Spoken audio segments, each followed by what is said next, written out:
So back when I was exploring this,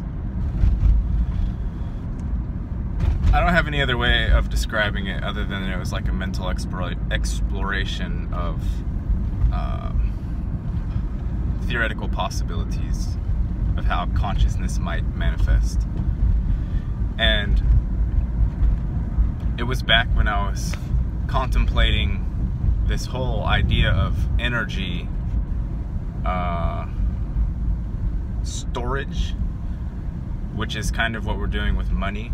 Is each person has like a little bin, you know, you got your bin, and whatever energy you get, however you get it, you throw it into the bin, right? We call that the bank account now. You know, back in the day it used to be a vault. You put cash and valuable precious metals, diamonds, other things like that. But now it has become you know, a bank account where you have representatives sitting in there instead of physical objects. So you go work an 8-hour shift at the Cheesecake Factory and you get, you know,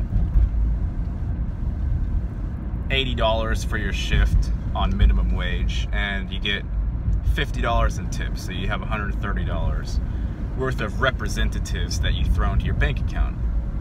So now that 8 hours has been translated into something that's widely accepted as energetic exchange, and it goes and sits in your bank account as potentiality, and you can exchange that potentiality for whatever is offered on the current market.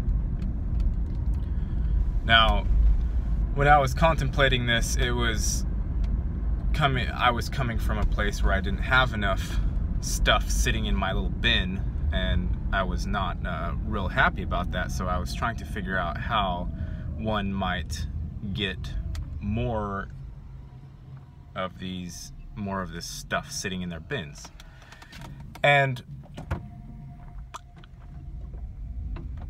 this, of course, has to be outside of kind of people, entities having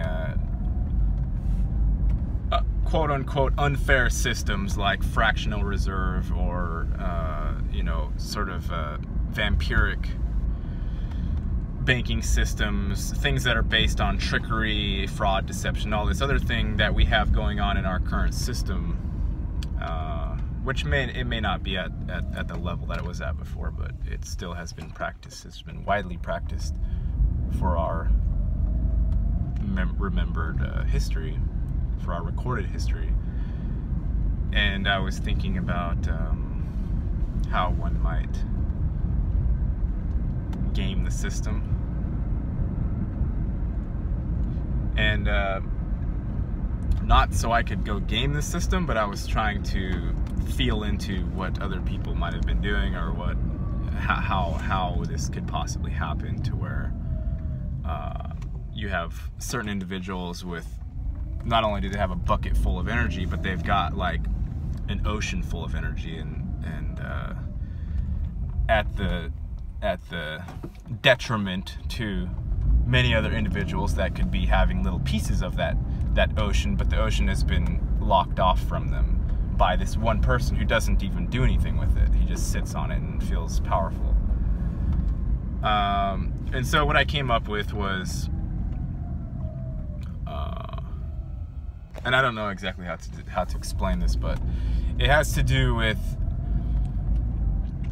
being that we are all essentially part of a continuous whole.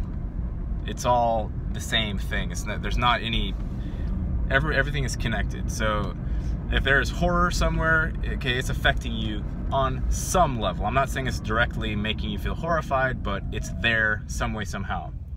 And if there's joy somewhere in some other being, or often a spiral galaxy millions of light years away outside of the digitally replicated ancestor simulation, if that's your jam, it's still affecting you somehow, some way, somehow.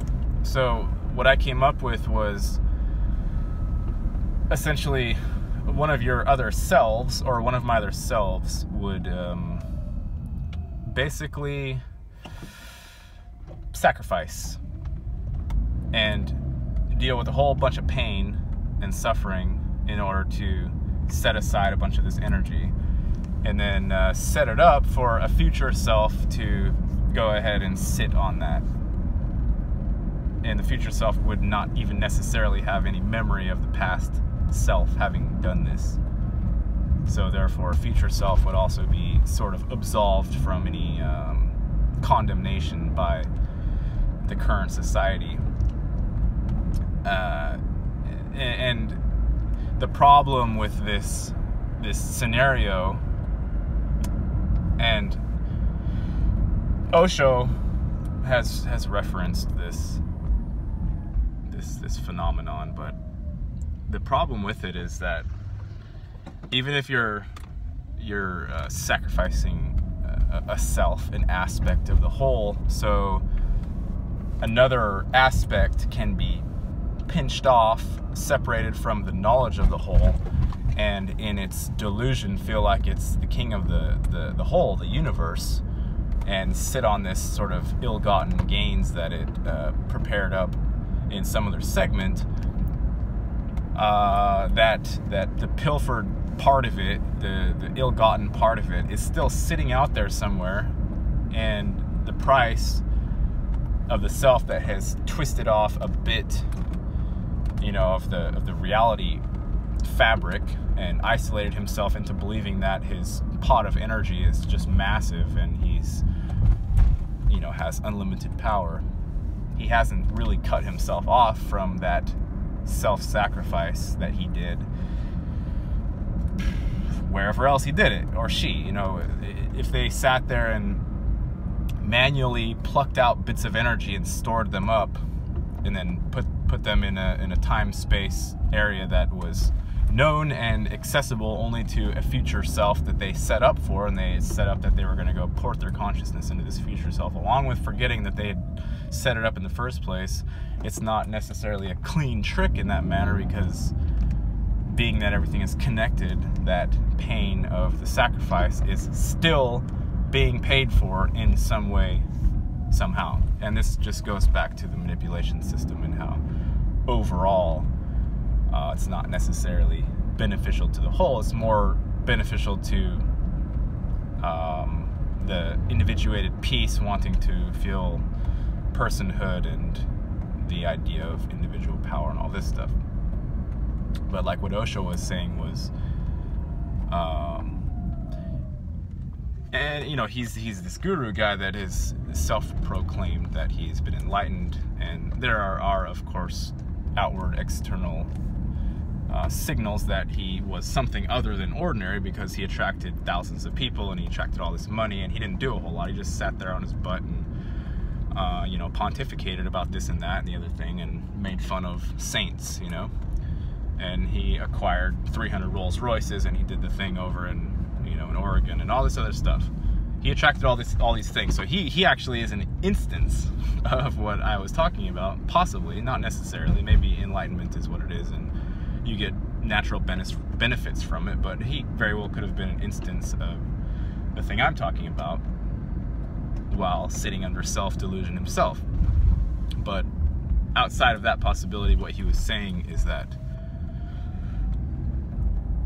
when you're enlightened, you essentially become everything. You have access to the whole, even while you're still sitting in your individuated human avatar personhood, so to speak. And he was saying, outside of a tinge, he was saying, as far as this suffering and how it's affecting the whole, he was saying it's like a dusting at most. And it's only seeming like suffering is everything when you were in that little dust layer, to the exclusion of the whole, the rest of it, which is endless bliss or just complete stillness or whatever have you, outside of pure suffering.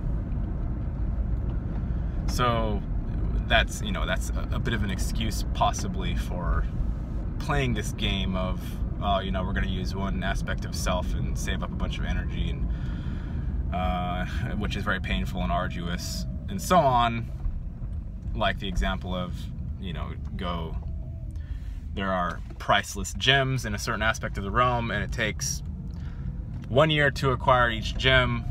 And well, since the thing is infinite overall anyway, then you can set up an aspect of yourself to go collect a priceless gem once a year and just set the thing on autopilot to go for 1,000,000 years. And then, being that it's infinite, you can partition off that part that has been setting the future self up and forget about all that pain and suffering that took to acquire all these bits of energy, and then fast forward to the thing where the bits have been stored, and there you go. You're sitting, like a king or something on those bits of energy that have been suffered for in order to gain. And I entertained this possibility, and I dismissed it. I didn't sit there and, all right, I'm gonna set this up and I'm gonna go benefit and I'll be a king at some point in the future and all this other stuff. I rejected it essentially as not really worth it. But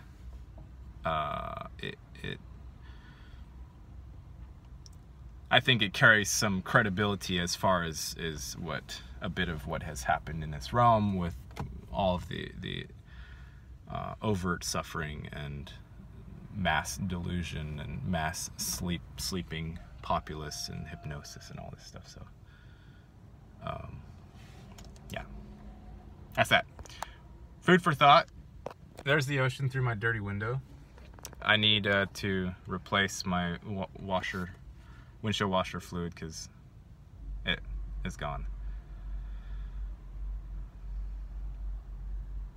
So that's all. Peace.